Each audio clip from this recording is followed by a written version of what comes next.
Undercover Podcast with your hosts, Ryan Whitfield and Lex Harris.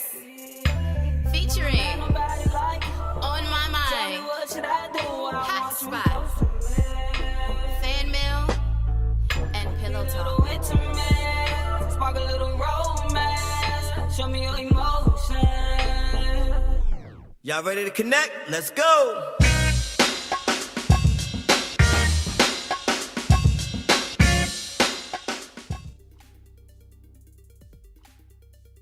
I'm your host, Ryan. And I'm Lex. So listen, Happy New Year, everybody. It is 2019. We celebrated a hell of a 2018. Hell of a 2018. We want to make sure that we shout out all of the people that left us reviews on iTunes. We're going to make sure that we individually shout you out before today's show is over. So we want to appreciate that. So Lex, real quick. It's 2019. Yeah. The energy's good. How'd you close out your 2018? I closed it out great. I closed it out in prayer. Okay. That's always good. Always good. It was very reflective. Yeah, that's true. We ended our last episode with a very, powerful, special episode. That is true. So make sure you guys go check that out. It is on iTunes and SoundCloud, along with the rest of our podcasts. That's right. But yeah, that was definitely. You know what? I think that episode really did something for me, right? And I'll tell you why. It did something for me because, we've been doing this podcast for about 2 years, and you kind of give glimpses of personal sides of you, and I understand it because being in the line of work that you are, that you do, that is one of those things where you more listen. Yeah. To people's problems and issues and things like that. Yeah. And then in this last episode, I was literally sitting back, learning, and at the same time, I feel like I wasn't even with you as the co-host. I feel like I was here more as just a friend. Sure. You know what I mean? Just damn, this her moment. So, you know what I mean? So, but no, it was real impactful, very, inspirational. I mean, a lot of people. I'm glad I even copped the book just to make sure that I show support. So if you guys haven't gotten it, that's right. Tell them the name of the book and where they can get it from. Absolutely, that's Peace That Supersedes. That's stories, scriptures, and self-care for women dealing with infertility, pregnancy loss, or the loss of a child. You can cop that on Amazon. Boom. So, real quick, Lex. So I know you were saying that you ended your 2018 with. With prayer. I think mine was I ended it probably the opposite. Mine was with libations and a lot of friends and we just hung out. But you know what? We didn't go out and we didn't go out and do anything crazy. We just stayed in. It seemed like I don't want to say as you get older, but for me now, I've done all of those. Vegas, New York, Miami. The turn up. Yeah, I've done the turn up. I even, gone to St. Croix. I've gone so many places for New Year's Eve that, and then in my, during the 20s, I think I went to one of those. We always used to go to the hotel parties. Okay, right? yeah. Those ones hosted by 93.9. And they have all these different acts. So I would always go to those. Yeah. So as I started getting older, I started saying, damn, what it started being more about is about just being around loved ones and friends that you kind of vibe with. That is so true, right? Yeah, so 2018 was a hell of a year. We had a lot of things that, it was a lot of ups and downs. A lot of ups and downs. Yeah. But we survived it and we here. That's right. Positive. So real quick, my first question to you is, fill in the blank for me. 2019 will be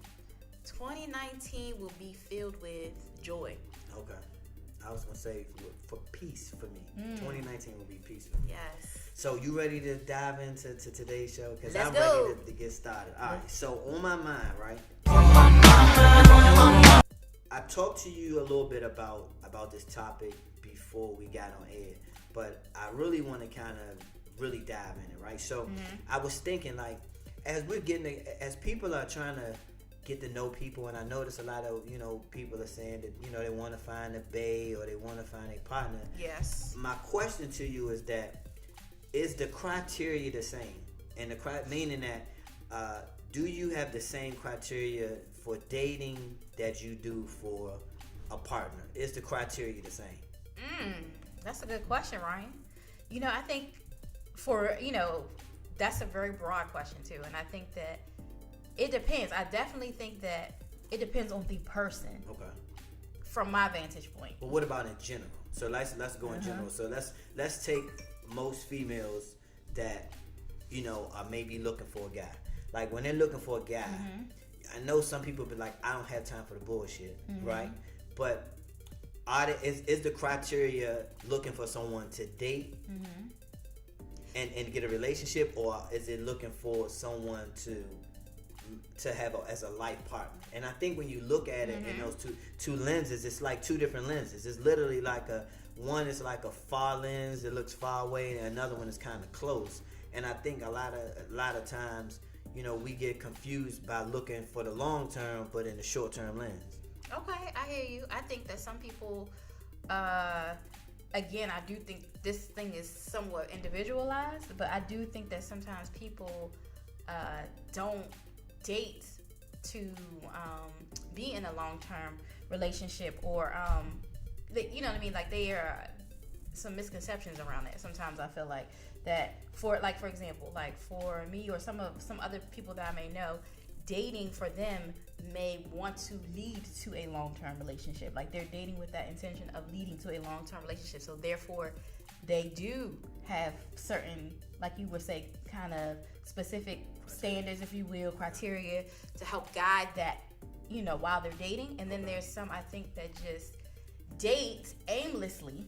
You're right. They date aimlessly without really taking the time to consider that long-term criteria. So let me ask this. So let's say you have dating criteria, right? That you spoke of, right? You're saying that once you get along in a relationship or dating, you take that criteria off the table, and then you switch and you put in some new criteria that you may use for the long term.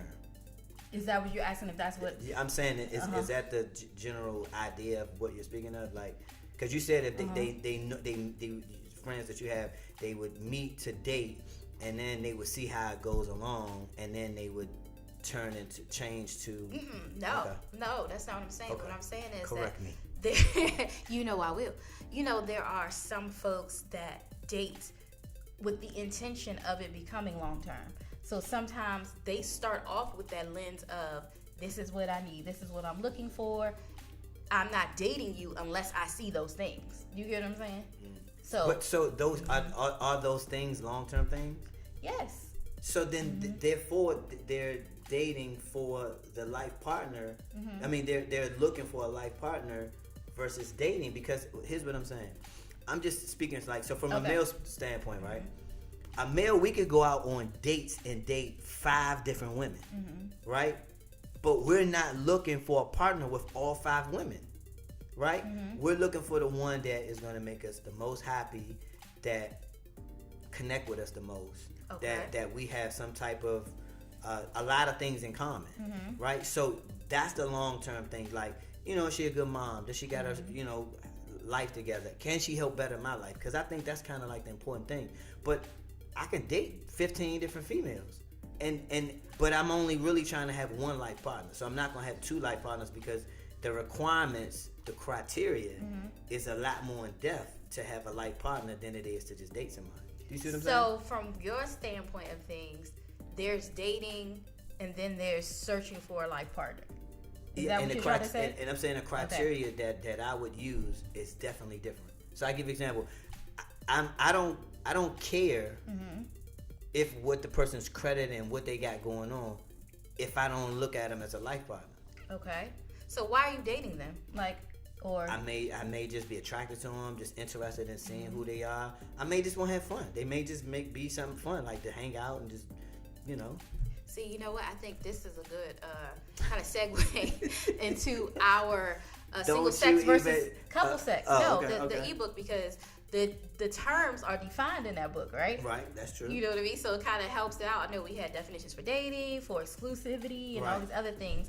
Because I think you're right. Maybe that's how some people get confused, because your definition of dating may be different from what my definition of dating might be. Do you get what I'm saying? No, I get you. Yeah. So, like, for instance, for you, dating is like maybe that, and I'm not saying it is or whatever, but it might be that, like, oh, you know, I'm just talking to this girl, I'm just trying to have fun, you know, we having a good time, whatever. Like, it's the whole thing is that a lot of times you run into everybody's not putting everything up front. Let's just be honest. Okay. So therefore, you kind of have to go at it in a way that is it's like it's no pressure. Like, I like the no pressure situations. If it's supposed to happen, it happens. I feel like when you start putting pressure on it.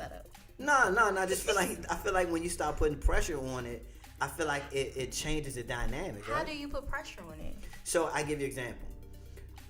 So for sex, okay. Let's use sex as an example. Okay. All right. So most men can have sex with multiple women and have zero attachment. Okay. Most women have sex and have a sense of attachment. Okay. So therefore, once a woman physically gives her body up, she feels some type of connection. Sure. Right. So therefore, she's not just. Now, you have some women that can, you know, have frivolous. Now, we did have a young lady that, you know, that we had on. We didn't have on the show, but she was part of our show we talked about, and she was talking about how when she met guys that, you know, she liked it raw.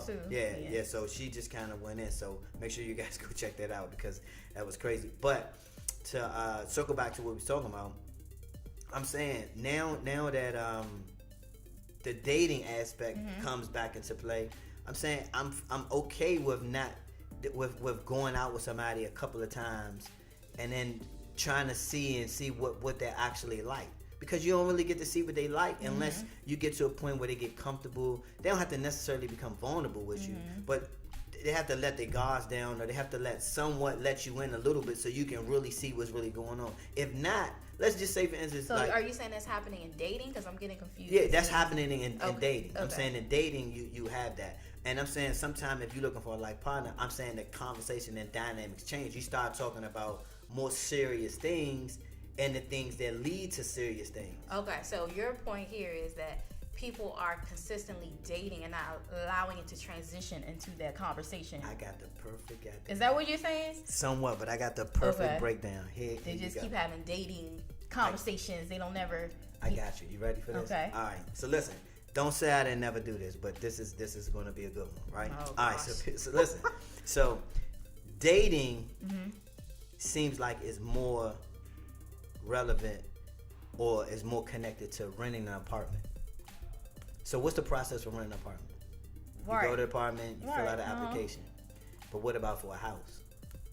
You still fill out an application? No, you do more than that.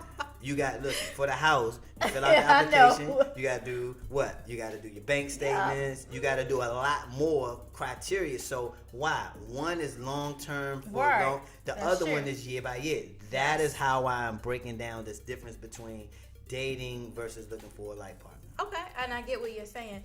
And I think that, again, from my vantage point, I think that some people, it really just depends on who you are. Like, for example, for you, you know, it's cut and dry, I guess, in that manner for you is how you're saying it. Like, dating is, are you saying dating is just you not really going into that full gamut of the seriousness of the conversations that you need to have, the assessing of the values, the assessing of the vision and stuff like that with a partner? You're saying that dating doesn't require you to do those things, but as you enter into more of a long-term commitment or you're looking for a partner, you start assessing those things. Is that what you're saying? Yeah, you start assessing the situation totally different. Okay. You start looking at it like you do a house. This is long-term. Like, I want to live here for the next 30 years. Got you. Right? Versus when you go to, like, let's say apartment, people typically don't stay in the same apartment for 30 years. Right. They go 2-3 years, then they do 5 here, then they go That's true. So it's typically they're moving around. I'm saying, but when you move in a house, you typically stay there between 5 to 10 to 15 to 20, sometimes to 30 years. Yep. So I just was relating it to that. So let's transition to a topic that is on fire. So wait a minute, hold on. Before we transition, okay. I want to make sure we make this clear for our listeners. Okay. So essentially what you're saying is some people need to move out of the dating phase. Like the dating criteria. And I think that word criteria is probably what's throwing me off. Because I think you gotta have certain criteria. So if you want to move into an apartment, you gotta have certain criteria, right? You have to have bank statements. You have to have pay stubs. That's the criteria that is required in the application. Right. The credit score must be a certain thing. Same similar things that you may have for a house, but then they go a little bit deeper, right? We want to see your spending habits, right? You got to put down earnest deposit, right? So it's a lot more in depth. I'm saying, so if we're out here looking for a life partner, I'm saying stop approaching it like you're dating. Okay. And look at it like a life partner. And I'm saying, of course, some of the criteria crosses. Right. But if you're looking for somebody long term, you have to approach it in that way. It's a little bit more in depth. You know what I mean? So you can't just keep having these surface. That's what I'm trying to say. Surface conversations. Surface conversations. Like eventually, you have to be willing to go further and you got to be further and deeper, because in order for you to really get so that's kind of what I did. I'm sorry I had to go all the way and use my examples. I like to use those, but so look, as we transition and move to this next topic.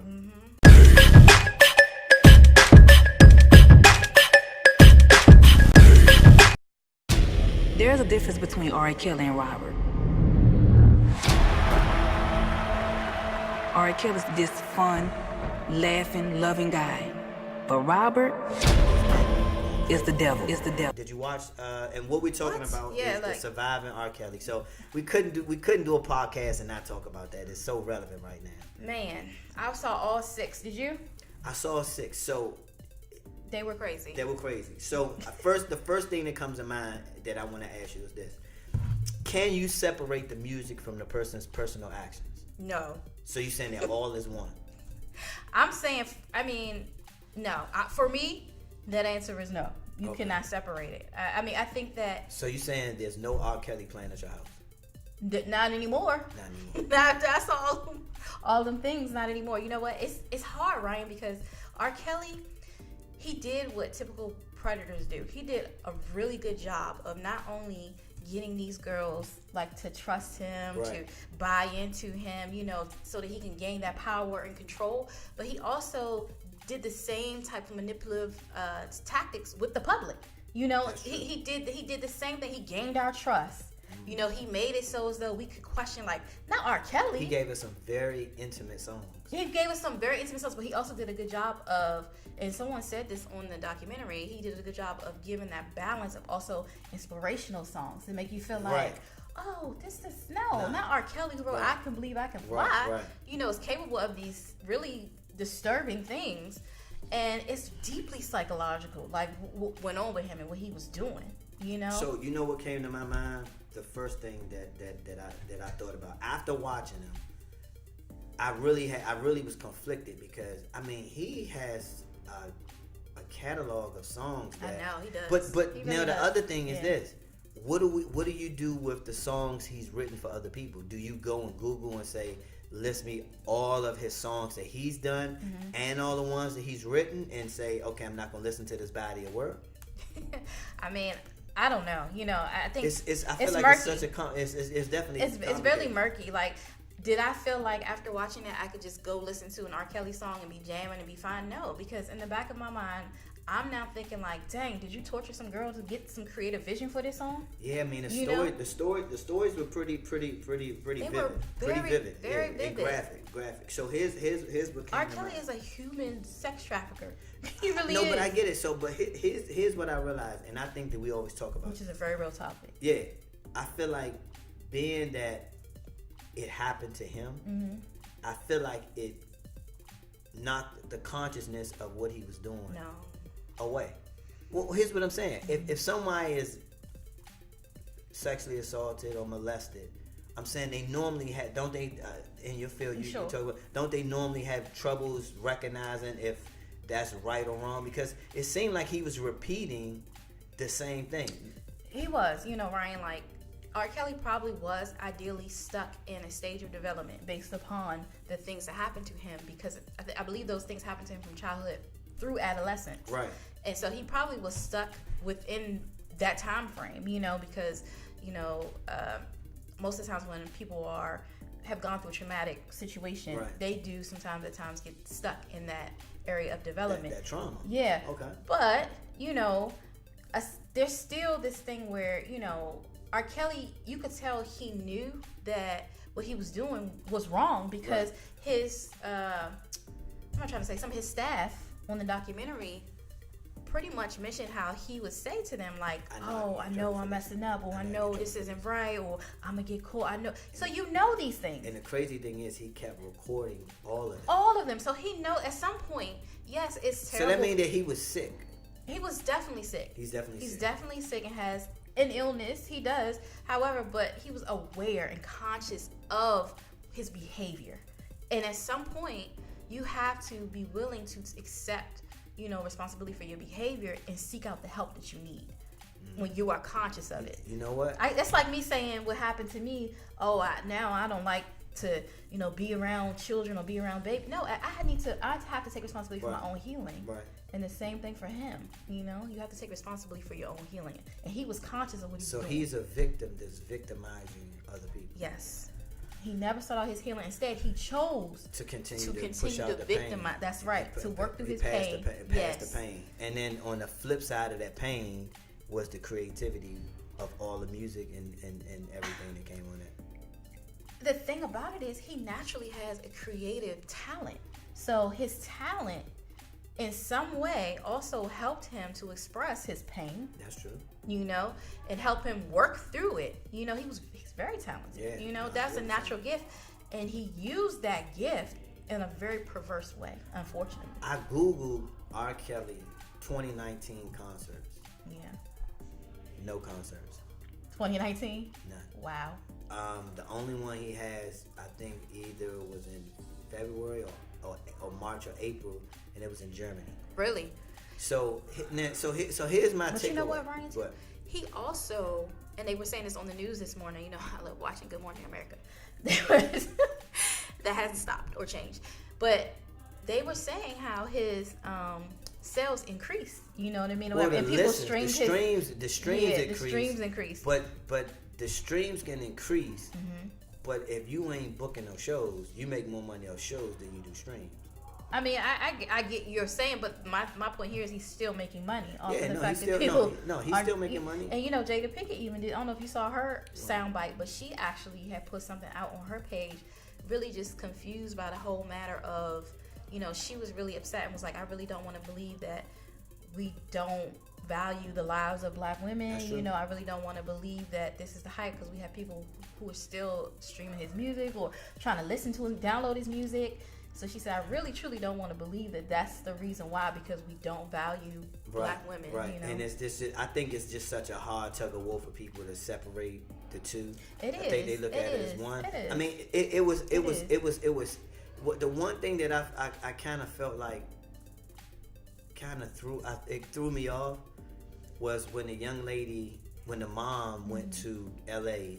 to visit her daughter that was a pretty young lady, and then she changed over and was dressing like this little tomboy thing, right? Yeah. So what I was confused with, the way that they kind of left the hotel was as if someone was chasing them with a gun, like as if R. Kelly was 2 rooms down and it was just another chick in the room. So it was almost like, I'm thinking, like, he really must have psychologically played on people's minds to that degree. So here's what I thought about it. I said, all right, where does R. Kelly go from there?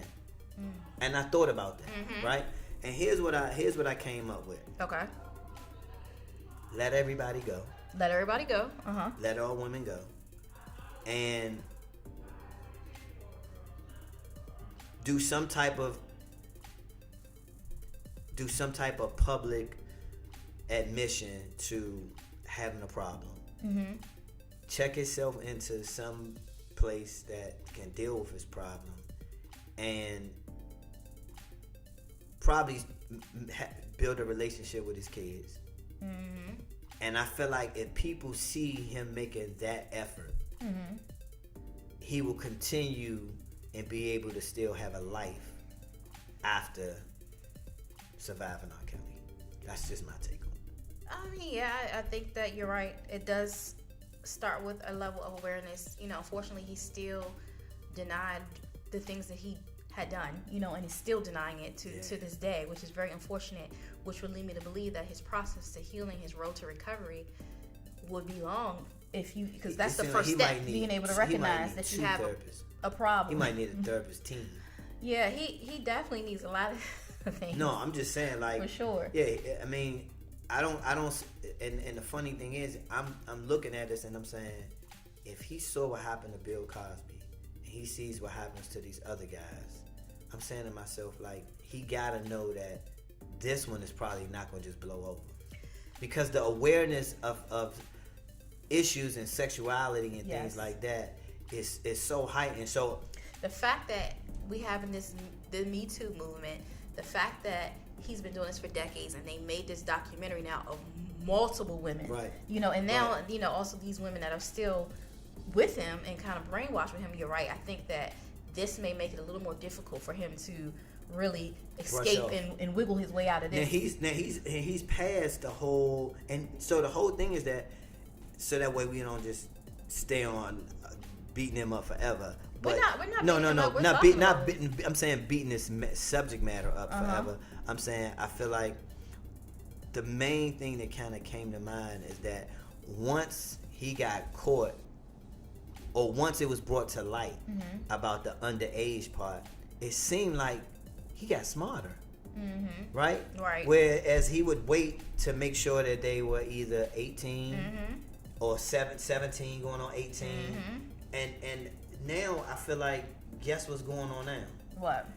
Now that the light is being shined on him, they're shining a light everywhere, right? Right. They're talking about Drake kissing a young lady on stage that was 17 in Colorado, which is the legal consent age. Oh, really? Yeah, they brought that. Yeah, they brought that to light. Huh? I said they can't talk about Drake. No, and they actually touched Diddy, and they said that his son's mom, Misa Hilton, was 16 when he was 24.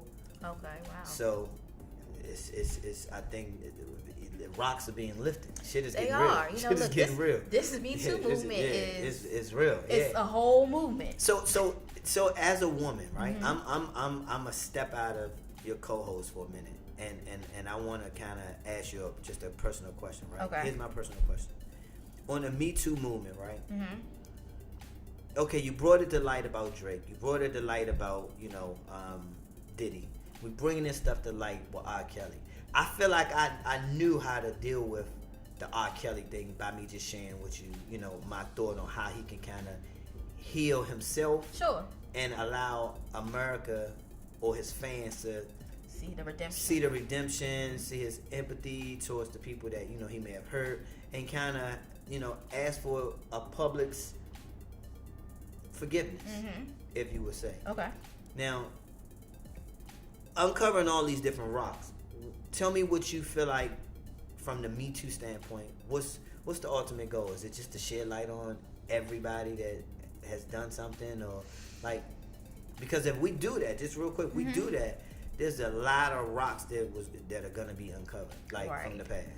I think that the goal of the Me Too movement is to ultimately just bring light to the fact that these things are happening, to women. Okay. And that they're happening too frequently, that they're happening, just at the expense of someone else's, life. Okay. And I think that is really the goal, just to pretty much make everyone aware that there should be a sense of valueship of, just like men, of women, right. And respect towards their bodies, towards their mind, toward, anything concerning them. I really think that's what it's about. Not really so much lifting rocks or trying to expose this person or that person. It's just some unfortunate, Ryan, because unfortunately these situations have happened too often. Right. So now you see, and it seems like it's everybody, or they're trying to expose this person or that person, when it's just unfortunate because this happens to a lot of people. So from a perspective of a man, because yes. I feel like the male, the African American man, the brown man, and the black man, I feel like the value has diminished. has diminished meaning of value, like, you know, with the whole thing with the, you know, police brutality, right, and things like that. And I feel like now we're taking it out, or now it's happening, or it's becoming more, it seems like it's shifting and passing down, or it's being brought to light that the women, the African American women, are the ones that's really bearing the grunt of all of this. That's true. You know what I mean? It's really coming to light in that way. You know, I mean, for centuries, Ryan, you know, African American, like even back in the day, you know, of like just we giving y'all the history lesson. Okay, back in the day, we about to go back. You know, in slavery times, you know, black women sometimes were considered wenches. You know what I mean? And that's when they were used for, you know, their male master, their white masters, just pleasure and enjoyment.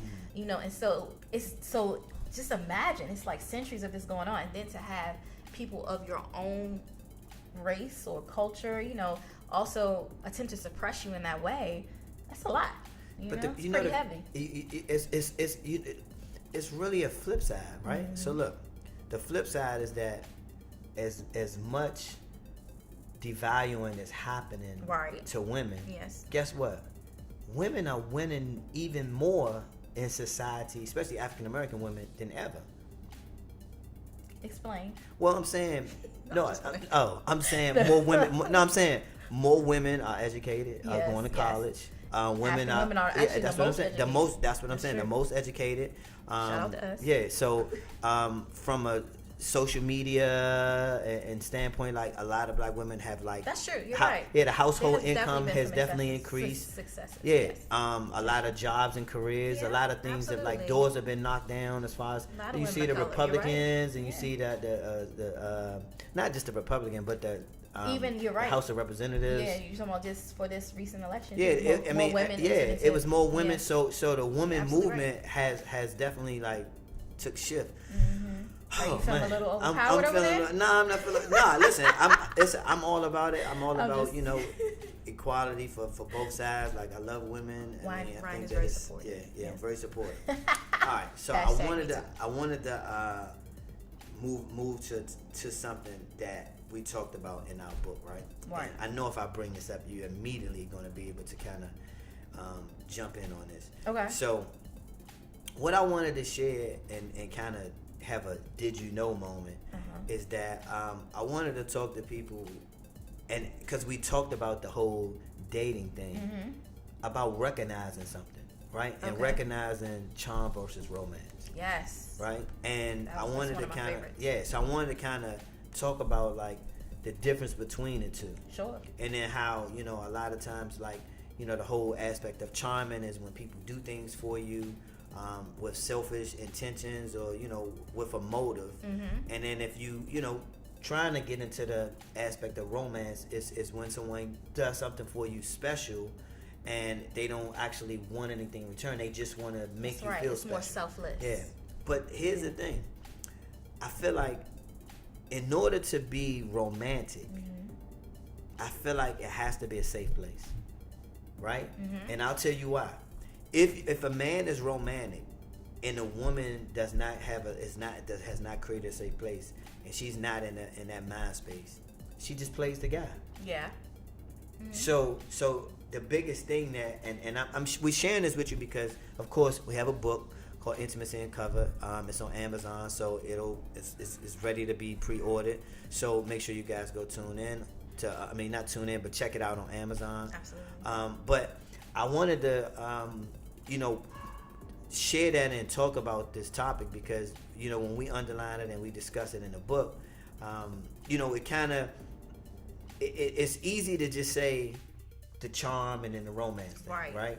But when you really dive into it, you really got to have a better understanding to, like, ladies, if you want guys to be romantic, right? I don't think you can expect romance just off the break. No. I feel like I go back to my investment. I feel like you have to invest in the situation, right? The dating situation. Hopefully it's a partnership.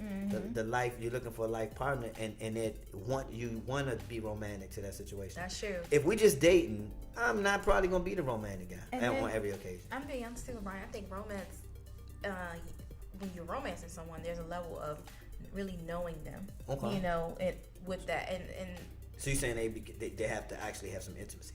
Yes, you definitely have to have some intimacy, but there's a level of knowing certain likes and dislikes. It's some knowledge there, versus charm. When someone is just meeting you or an acquaintance of you or not really trying to get to know the core you, there's a level of still trying to figure those things out. So they're pretty much just trying a variety of things, to keep you intrigued or to top the next thing. But when someone is romancing you, I feel, have learned you a little, and so it becomes a little more valued in that way. I like that. Yeah. I like that. Yeah. It's you can actually do something personal that they would kind of feel like they would make them feel special, like almost like you listen to what I had to say, you paid attention, type of thing. No, I like that. So I think that's right on cue with what we talk about in the book. So if you guys want to hear more about this stuff, feel free, or you guys have any stories or questions you want to ask us, feel free to DM us. Instagram, on Twitter, me and Lex personally on Twitter. Yeah. But Lex I know that before we drop the whole name things of how you can find us, this is 2019, so I know you got Pillow Talk for us. That's gonna move us in some enlightening way. In some enlightening way. Ah, yes, I do. So here is some reflection for you guys. This is my new thing. Before you do it, I'm just gonna. You're gonna lose out. It's my new thing. I'm getting ready. More often than not, real love has his sleeves rolled up, dirty, and grime smeared on his cheeks. That's why I rolled them sleeves up, and sweat dripping down his forehead. So when seeking partnership, as my co-host mentioned today, ask yourself, how dirty are you willing to get? Wow. This will help you gauge your readiness to build. Well, listen, it seems like Lex just kind of took what I was talking about and kind of packaged it up for you so you can swallow it. That's right. But really, Ryan, people, you raised an interesting point. That what was on your mind was a great point. You really do have to dig your sleeves up and ask the hard questions. And just really be willing to get to know and merge with someone if you want a partnership. That's crazy. Well, listen, I hope you guys enjoyed the show because I certainly did, and I'm looking forward to spending a lot of time engaging with you guys for the 2019. We got a lot of good stuff coming down the pipe. Your way. So, of course, if you want to reach me, I am _Ryan Whitfield _ and Ryan Whitfield on Twitter, and Lex. I am Lex Harris. That is by IG. That's by Facebook and website. So, guys, listen. Don't forget to subscribe. Instagram, follow us. Make sure you guys go listen to the previous podcasts that are on iTunes and SoundCloud. And of course, we're gonna start posting these videos on YouTube. So make sure you follow, and we're gonna start doing it on IGTV as well. So make sure you guys tune in. And once again, stay connected. Stay connected, guys.